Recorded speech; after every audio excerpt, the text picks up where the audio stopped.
Oke, ini adalah struktur organisasi dari PT XYZ. Ini ada direktur pertama, lalu GM, setelah GM maka ada HRD, purchasing, finance, marketing, accounting, MIS, produksi, keamanan, dan housekeeper. HRD ada payroll, BA, training, equipment. Sedangkan purchasing ada staff purchasing, finance ada staff finance, marketing ada staff marketing, sales, accounting ada staff accounting, IT dan AR.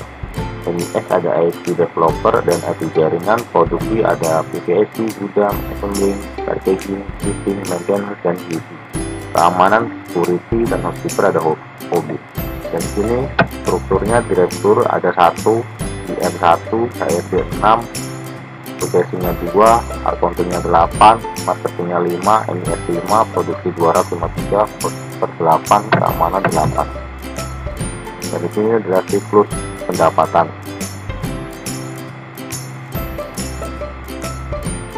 Pertama ada customer, admin, sales, gudang, shipping, accounting. Sama customer memulai order, lalu diterima oleh sales. Nah, gudang lalu memberitahukan ke gudang mengecek stok barang. Jika tidak tersedia maka akan mengkoordinasi ke admin sales. Jika tersedia akan menyiapkan barang lalu membuat surat jalan pengambilan barang. Maka di sini ada 2 rangkap. Satu rangkapnya diberikan ke bagian salesnya, lalu membuat surat jalan pengiriman, bikin 3 rangkap, dan membuat faktur, dan faktur ada 3 rangkap juga. Dari salah satu faktur itu maka akan diberikan ke bagian accounting untuk dicatat piutang.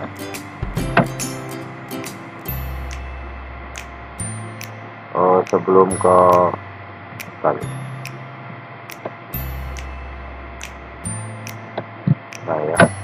nah dari sini surat jalannya 2 rangkap diberikan ke bagian shipping, dan sini maka akan dibuat surat jalan permintaan dan akan diberikan ke bagian customer, dan bagian customer ini menerima barang dan surat jalan. Setelah faktur diberikan ke accounting, maka accounting akan mencatat ke piutang dan membuat dokumen piutangnya selesai. Setelah itu ke bagian siklus pengeluaran PT XYZ.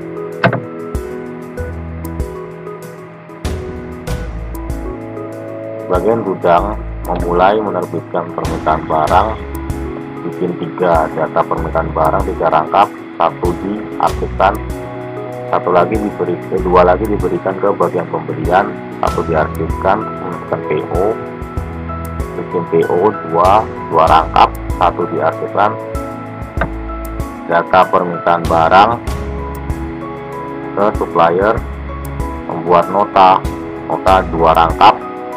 Setelah supplier datang ke PT XYZ, dia akan memberikan barangnya dan bagian gudangnya akan menerima.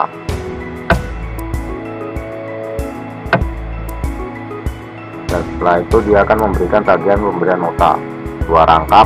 Nota itu diberikan ke bagian pembelian, dan di bagian finance ini maka akan menerima nota dari bagian pembelian, lalu akan melakukan pembayaran, dan data pembayaran beserta uang, data pembayaran 2 rangkap, maka 1-nya diarsipkan. Setelah itu data pembayaran beserta uang itu akan diberikan ke bagian supplier dan membuat surat pelunasan pembayaran.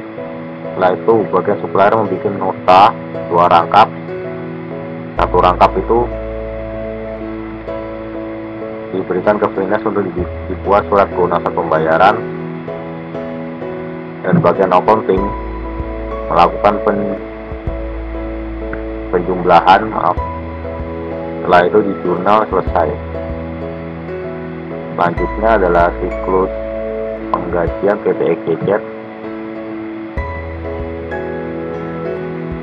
karyawan mulai melakukan presensi. Hasil presensi di ARD akan direkap, dan rekap presensi ada 2 rangkap. 1 rangkap diberikan kepada finance. Setelah itu bagian finance akan menghitung budget PPH dan membuat slip gaji. Dan slip gaji ada 2 rangkap, 1 diarsipkan, 1 disimpan, 1 akan diberikan ke bagian pimpinan.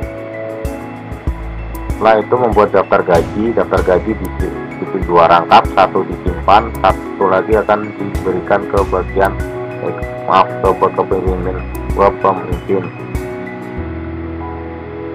Nah, maka di sini pimpinan akan mendapatkan daftar gaji, yaitu slip gaji dan daftar gaji. Setelah itu pimpinan akan memvalidasi slip gaji dan mengunci daftar gaji. Setelah itu akan ada 2 rangkap slip gaji yang sudah divalidasi, 1 disimpan, 1 lagi akan diberikan ke bagian ARD. ARD akan menerima data validasi slip gaji dan mengikuti daftar gaji, lalu mentransfer gaji. Setelah mentransfer gaji, maka karyawan akan menerima gaji via rekening. Setelah itu akan diberikan slip gajinya.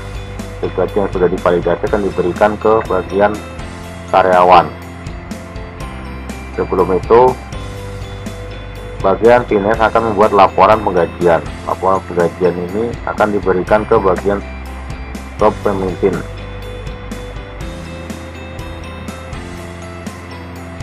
Maka inilah siklus penggajian PT EGZ. Selanjutnya adalah flowchart siklus produksi PT EGZ. Di sini ada 4 bagian, yaitu bagian gudang, bagian TPSI, ada 5 maaf, bagian assembling, bagian QC, dan bagian packing.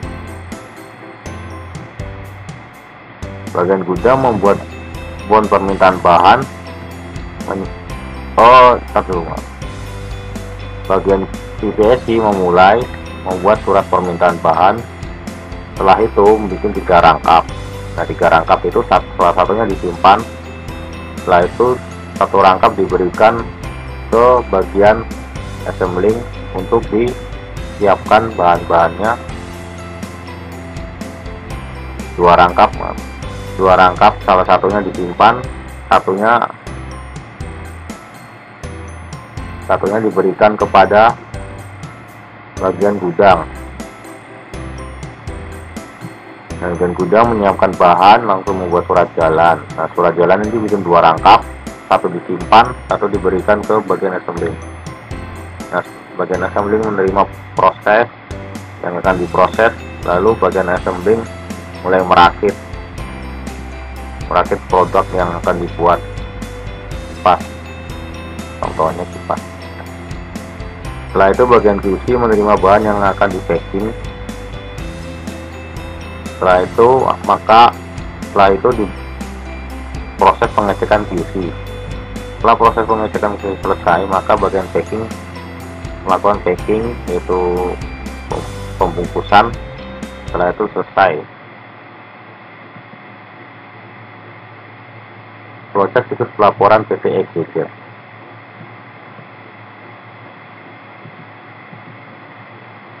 Mulai, lalu mencatat kembali transaksi pendapatan, membuat bukti transaksi, membuat dokumen bukti transaksinya, disimpan, terus mencatat transaksi pengeluaran, membuat jurnal, memposting akhir jurnal ke buku besar, membuat neraca, membuat laporan keuangan. Setelah itu membuat 2 dokumen, satunya diarsipkan. Laporan keuangan itu akan diberikan ke bagian pimpinan. Setelah itu selesai.